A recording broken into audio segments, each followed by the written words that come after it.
আসসালামু আলাইকুম গাইস, কি অবস্থা সবার? তো আশা করি সবাই ভালো আছেন। তো চলে আসলাম আপনাদের মাঝে আজকে নতুন আরেকটি ভিডিও নিয়ে।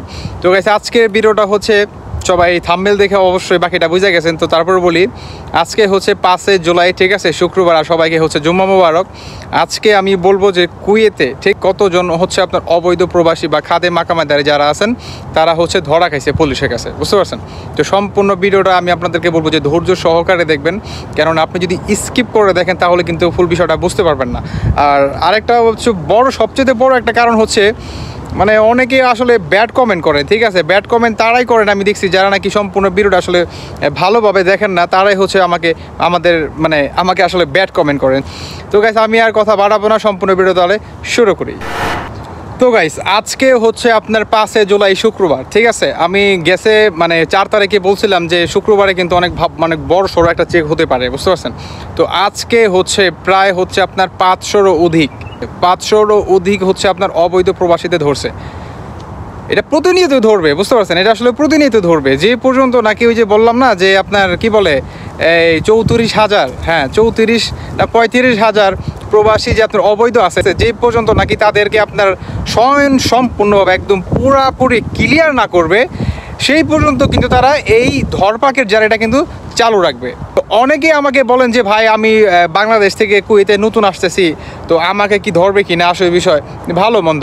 ভাই আমি বলবো যে আপনি যার মাধ্যমে নাকি আসতেছেন একটু সাবধানে থাকবেন বা একটু সাবধানতা অবলম্বন করবেন, কেননা আপনার ভালোর জন্য, আপনারই ভালোর জন্য। দেখা গেছে আপনার আপনি আসলেন, আসার পরে আপনি কোথাও ঘুরতে গেলেন, নতুন মানুষ, একটা ব্যাড থাকে, আসলে অভ্যাস থাকে, একটা ব্যাড হ্যাবিট থাকে যে স্মোক করার, বা আপনি সিগারেট কিনতে গেলেন বা যে কোনো একটা কাজে আপনি বাহিরে গেলেন, দেওয়ার পর দেখা গেছে সেই সময় দেখা গেছে সেই জায়গাটা যদি চেক পড়ে যায়, তখন কিন্তু আপনি কিছু বুঝতে পারবেন না কিছু।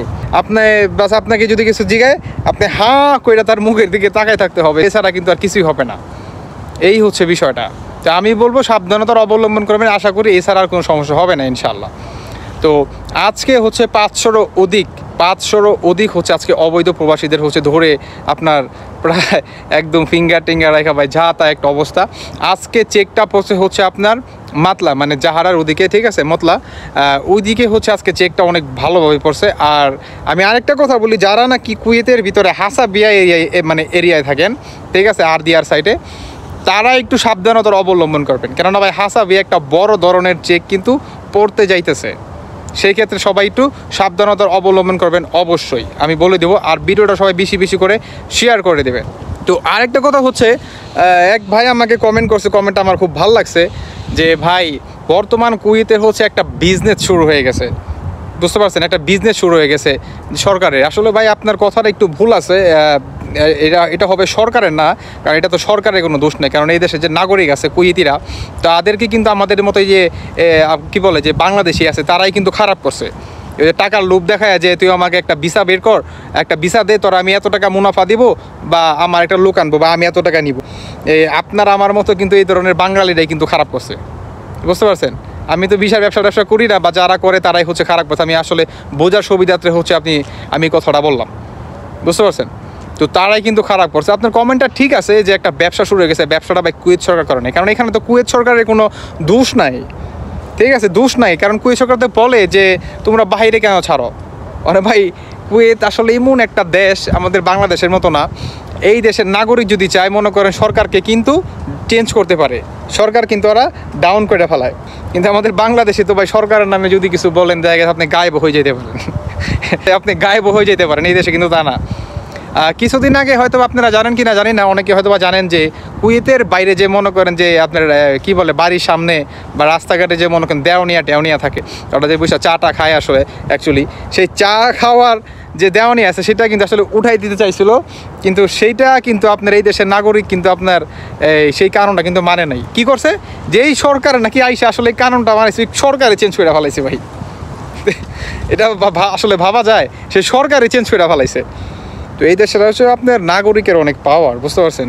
ওদের অনেক পাওয়ার, বুঝতে পারছেন? আসলে নাগরিক যেটা বলবে সেটাই হচ্ছে এই দেশে হয়, তাই না? তো আমি এর জন্যই বলতেছি, আজকে হচ্ছে 500-ও অধিক হচ্ছে আজকে চেক পড়বে। আর আমি আরেকটা কথা বলি, সামনের সপ্তাহে আজকে শুক্রবার না, কালকে তো শনিবার, আগামী শুক্রবার পর্যন্ত কিন্তু সেই লেভেলের একটা চেক পড়বে। কঠিন একটা চেক পড়বে। তারা অলমোস্ট একটা টিম বানায় ফেলাইছে। আপনার ডে শিফটে হচ্ছে এক গ্রুপ চেক করবে, নাইট শিফটে হচ্ছে আরেক গ্রুপ চেক করবে, বুঝতে পারছেন? তো এইটা কিন্তু ভাই অলমোস্ট প্রায় তৈরি হয়ে গেছে এই ধরনের একটা, মনে করেন আইনজীবীরা, ঠিক আছে, এই ধরনের একটা কিন্তু প্রায় তৈরি হয়ে গেছে। তো কি পরিমাণ হার্ড হইতে যাইতেছে আপনারা অবশ্যই বুঝতে পারতেছেন। আসলে অনেক খারাপও লাগে যারা নাকি অনেক আমাদের বাংলাদেশে আছে, কুয়েতে সাধারণ ক্ষমা আসলে দেওয়ার পরেও আপনারা আসলে সেই এটা গ্রহণ করেন নাই। এখন হচ্ছে আপনারা আপনারা সেটা বুঝতেছেন বা ফিল করতেছেন, এখন ফস্তাইতেছেন। আপনারা যদি সাধারণ ক্ষমায় যদি সঠিকভাবে যদি চলে গেতেন, তাহলে আর মনে করেন এই ভোগান্তিটায় আপনারা পড়তেন না। কিন্তু এখন আপনারা সেই ভোগান্তিটায় পড়তে হচ্ছে আপনাদের নিজের দোষেই। তো ভাই আমি এতটুকুই, ভিডিওটা আসলে এই পর্যন্তই ছিল। আপনাদের মাঝে আসলে একটা ভালোবাসা তৈরি হয়ে গেছে। আপনাদের সাথে যদি আমি কোনো কথার প্রকরণ যদি বা না হয়, আমার আসলে ভালো লাগে না। তো অনেকের হচ্ছে আমি অপছন্দ আসলে। আমি দেখছি এক্সাম্পল, আমি একটা কথা বলি, 20 জনের ভিতরে আসলে 18 জনে হচ্ছে আমাকে পছন্দ করেন আর 2 জন হচ্ছে অপছন্দ করেন। আমি জানি সেই 2টা মানুষকে আমি অবজারভেশনও রাখছি, ঠিক আছে, কিছু মাইন্ড করবেন না আপনারা। সেই 2টা মানুষকে আমি অবজারভেশনও রাখছি। কীরকম অবজারভেশন? সেটা হচ্ছে আপনার, আমি দেখছি তারা হচ্ছে আমার কোনো ভিউয়ার্স যদি কোনো ভিসা সংক্রান্ত যদি কোনো কমেন্ট করে যে ভাই আমার ভিসা লাগবে, তারা কিন্তু সেই তারা কি বলে যে ভাই আমার কাছে ভিসা আছে, আপনি আমার সাথে যোগাযোগ করেন, কি আসলে বিষয় ভালো মন্দ, ঠিক আছে। এটা কিন্তু আমি দেখছি তারা হচ্ছে ভিসার দালাল, ঠিক আছে ভাই। একটু সাবধান হয়ে একটু সাবধান থাকবেন, মানুষকে একটু শান্তি দেন। বর্তমান কুয়েতের অবস্থা ভালো না। যদি পারেন আহলি ভিসা দেন, যদি পারেন আহলি ভিসা দেন, ঠিক আছে। খাদিম ভিসা আসেন, মানা করবো না, কিন্তু সাবধানতার অবলম্বন করবেন। কুয়েতটা একটু শান্ত হোক, তারপর আসেন। তো গাইস, ভিডিওটা ছিল আপনার এই পর্যন্তই। আসলে অনেকে ব্রোডিং হন যে ভাই অনেক বেশি কথা বলে ফেলেন। আসলে কথা বলতে আপনাদের সাথে ভালো লাগে, আপনাদের মূল্যবান যে সময়টা থাকে সেই সময়টা আমাকে দেন। তো গাইস, আমি আর কোনো কথা বাড়াবো না, ভিডিওটা এই পর্যন্তই ছিল। সবাই ভালো থাকবেন। আর ভিডিওটা যদি ভালো লাগে অবশ্যই লাইক, কমেন্ট, শেয়ার আর একটা সাবস্ক্রাইব করে আমার চ্যানেলের পাশেই থাকবেন। আল্লাহ হাফেজ গাইস, আসসালামু আলাইকুম।